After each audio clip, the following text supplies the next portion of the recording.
Num dos passeios que eu fiz com o Thiago, quando a gente tava passando lá no Anhangabaú, uma das pessoas que tava fazendo o passeio também falou que o pai dela tinha sido controlador de acesso ali e tal, um bom tempo. E ele falou, aí esse é o departamento, que algumas pessoas entravam e não saíam. Elas chegavam pra trabalhar e não saíam. Tipo, e aí você procurava ela no prédio todo, pra onde essa pessoa foi? E tipo, era uma pessoa assim, pessoa mesmo. Entrava e tipo...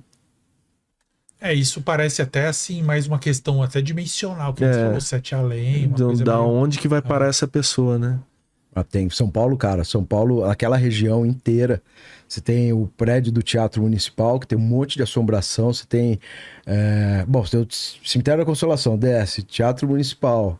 Próprio Vale do Anhangabaú. Você faz o tour ali. Prédio dos Correios. É onde a gente faz. A gente vai até o Joelma. Na verdade, quando a gente faz essa visita, a gente vai até o Joelma. No Martinelli, também, porteiro, numa outra ocasião. Falam que os elevadores são pantográficos. Sim. Então eles funcionam, cara, sozinho em várias ocasiões. E uma, ele falou que também tava ele subiu no elevador porque tinha visto uma luz acesa. E vai até o 14º andar, que era onde tinha rolado essa luz acesa. Vai apagar a luz. Quando ele apaga a luz, o cara fala: tô trabalhando, por favor, deixa acesa. Ele fala: pô, desculpa. Aí ele fala: pô, o que tá até agora? Vou lá ver se quer precisar de mais alguma coisa. Chega, não tinha ninguém. Ainda no 25º andar do Martinelli, tem a história da Rosa, que era uma menina que dizem que entrou, ninguém sabe exatamente qual a razão, mas ela entrou com um homem mais velho no Martinelli, no período que o Martinelli estava muito degradado, estava invadido, e dizem que ela foi se prostituir. E aí essa menina é jogada do 2º andar, acham o sapato dela nos andares mais altos, então ela é morta, jogam ela num terreno do lado, e ela aparece até hoje nos 20º, os andares mais altos do Martinelli. Então, o centro de São Paulo, a gente sai um pouco do futebol, mas o centro de São Paulo é um lugar super assombrado. A B3 fica onde era o cemitério da igreja do Rosário dos Homens Pretos. Até hoje tem uma estátua do Zumbi dos Palmares para marcar esse lugar, porque a igreja foi transferida meio de maneira não muito pacificada, e colocaram agora uma estátua do Zumbi dos Palmares. Então aquela região inteira ali da B3 era um cemitério. E esses funcionários que vocês falaram, porteiro, cara da faxina, pessoas que cuidam do ambiente quando ele tá vazio, nessas regiões eles têm muitas histórias. Você sabe que, é lotado de histórias. E o pior, que eu até comentei isso da outra vez até que eu vim aqui, é quando você é contratado com um papel assim, e o seu chefe já te avisa. Ele já te fala, o elevador vai descer aqui do nada, ou vai tocar o interfone, você olha no relógio, se for depois das 3 da manhã, não atende porque não é morador. Coisa assim que a gente chama de vagas assombradas, até eu ponho esse nome brincando.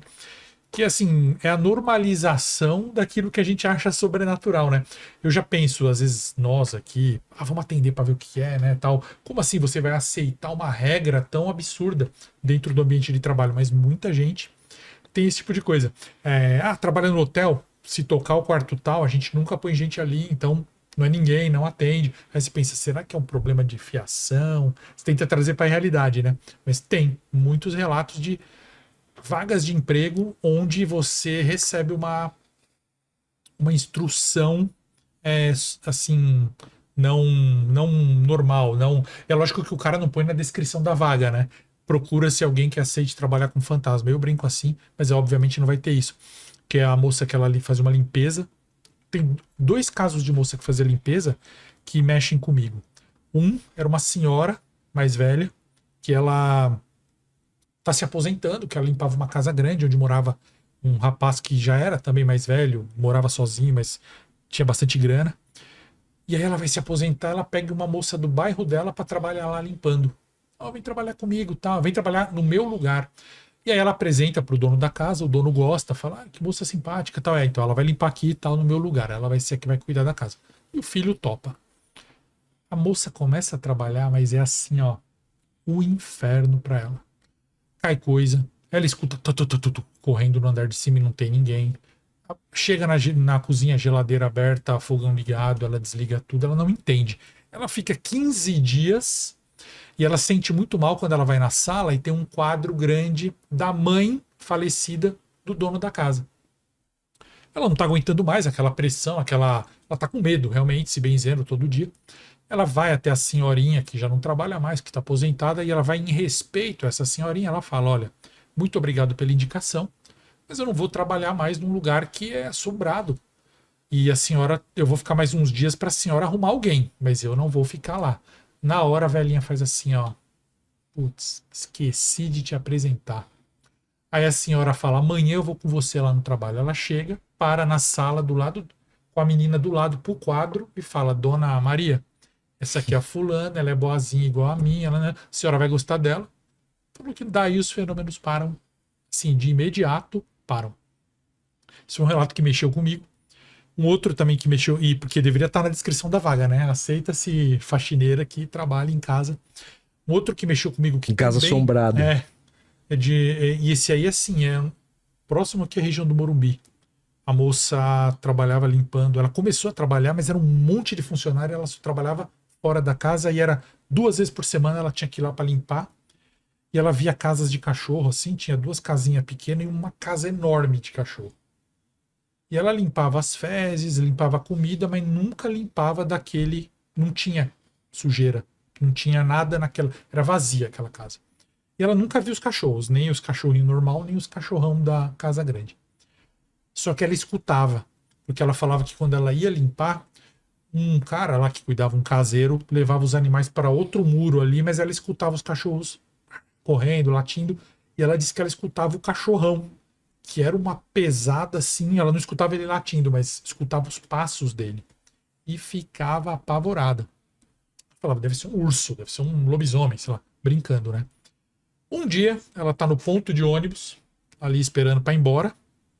Vem uma moça e fala: você tá trabalhando naquela casa lá? Ela fala: tô sim. Ela fala: você consegue, hein? Ela: por quê? Não, por causa do cachorro. Ela: sabe que eu nem vi os cachorros, porque eles levam lá pro outro lado. Aí a moça falou assim: não. 2 cachorros você vai ver. O grande você não vai ver, porque só os donos da casa vêm. E eles fazem carinho, as crianças brincam com esse cachorro, mas você não vai enxergar. E todo mundo pede demissão. Aí ela pediu também. Ela não ficou pra ver, não. Ela não esperou. Então, assim, ela conta esse relato e eu falo: pô, que legal, né? Como que deve ser? Porque pode ser uma crendice, né? De repente tem um cachorro grande ali e tal. Mas ela não esperou nem pra ver, mas ela escutava os passos. E quando aquela moça falou pra ela: não, os donos da casa vêm, ela afirmou, ela não quis mais ficar pra pagar pra ver. Eu tinha um amigo, colega de escola, assim, né? E aí a gente vai voltar pro esporte por causa do pai dele, que também é o primeiro emprego dele foi de empacotador, repositor e mercadinho, né? E eu também contei no meu canal esses dias aí, nessa pegada assim. E aí ele conseguiu esse emprego, só que era um mercado de distrito, sabe? E aí todo esse distrito dessa cidadezinha do lado da cidade que eu morava era fazenda e fazendona, assim, sabe? Onde tinha de tudo, tinha dos velhos tempos mesmo assim, e aí falavam que tinha da época da escravidão, também tinha durante uma época ali ficou abandonado, foi explorado errado e tal. E aí reaproveitaram a estrutura que sobrou da fazenda para fazer algumas coisas. O posto médico era a casa sede, o mercado fizeram ali no barracão, e mais ou menos isso. Então era bem nesse estilo. E ele foi trabalhar nesse mercadinho como repositor, primeiro emprego, e quando ele no primeiro dia falaram para ele: ó, você vai abrir o mercado, que ele chegava cedinho para ajudar a descarregar os caminhões. Aí você vai abrir o mercado, você não entra no estoque sozinho, não vai pro barracão sozinho. Se tiver fazendo barulho na sala lá e tal, você deixa, não é da sua conta. Não dá muita moral pra essas coisas assim. E se o rádio tocar, deixa tocando. Só vai. Nessa pegada. E ele não botava fé, moleque, né? Aí passou o primeiro dia, segundo dia, ele escutou realmente alguém na sala, aí ele foi entrar e o barulho vinha de um desses quartinhos assim de guardar as coisas. Ele foi chegando perto, levou um tapão, tomou um susto, foi lá, reclamou para um supervisor, para um senhor que trabalhava com ele, voltou na sala, abriram, não tinha ninguém lá dentro. Aí foi a primeira. Aí voltou Passou, né? Aí um dia lá, volta pro estoque. Chegou cedo, não obedeceu o que os caras falaram. Chegou, já foi acendendo a luz, já foi adiantando, porque queria já resolver a vida pra ficar coçando. Aí ele, lá sossegado no meio do estoque, ele escuta o psiu, sabe? Vem pra cá, vem pra cá. E aí ele travou, ele não conseguia sair do estoque. A sorte dele é que esse encarregado chegou, acendeu tudo e ele destravou. E aí, a última experiência dele, que daí ele passou a acreditar e respeitar, que tava ele e um senhor lá, esperando o caminhão encostar pra descarregar, e ele tava de costa pro estoque. E aí ele só sentiu o tapão puxar. E aí ele contava isso. Só que aí... Fica fantasma forgado, né, velho? Dá uns tapas. Ficava frequentando ali. E aí o pai dele tinha um ginásio, daí era na minha cidade mesmo, lá em Itapeva. Lá. Tinha um ginásio lá que o pessoal brincava que no frio tinha espírito, tinha fantasma lá. E o pai dele era tipo o zelador desse estádio, desse ginásio. E aí, nessa de no frio ninguém fica até tarde, no frio ninguém fica até tarde, o pai dele tocava a gente fora, que a gente treinava futsal, treinava vôlei nessa quadra, que era uma quadra da prefeitura que ficava lá, né? Uma quadra boa. Só que, tipo, no friozão... Para tudo. E a molecada falava, não quer ficar aqui porque tá frio, quer ficar aí pra casa, se cobrir, né? Aí, um dia a gente saindo, aí um outro pai de amigo também foi buscar da carona. Aí ele falou, eu não gosto desse lugar, toda vez que eu venho aqui, eu, com a sensação ruim, eu vejo alguma coisa, né? Aí ele falou, ele contou a mesma história que as crianças contavam. Aí um dia a gente foi lá e perguntou, né? Pra esse zelador. Ele falou, não, no frio é vulto pra cá, vulto pra lá, a janela você vê que tá marcada sem ter ninguém dentro. Mesma coisa assim na quadra. Mas não tem um acontecimento lá Não, dentro? é simplesmente Porque tipo... Em Campinas tem um ginásio que também falam que tem um cara que era um jogador de basquete, que de vez em quando o pessoal escuta barulho de bola, principalmente batendo. E era um cara que era um atleta mesmo, um jogador que antigamente a galera fazia a recuperação, tinha uns aparelhos meio maluco, né? Tinha uma coisa de elétrica, E ele fazendo numa das recuperações, uma das fisioterapias, tinha umas tipo de, não era exatamente uma sauna como a gente conhece, mas era um aparelho que tinha um aquecimento a gás. E ele relaxou, né, lá fazendo o negócio, vazou gás e ele acabou morrendo. E o pessoal fala que volta. Eu perguntei por causa disso, porque lá tem esse trauma da morte do cara. O pessoal fala muito da praça lá, que no frio, né, já faleceu morador de rua, né, pessoas em situação precária, mas não era bem associação, mas essas histórias aí.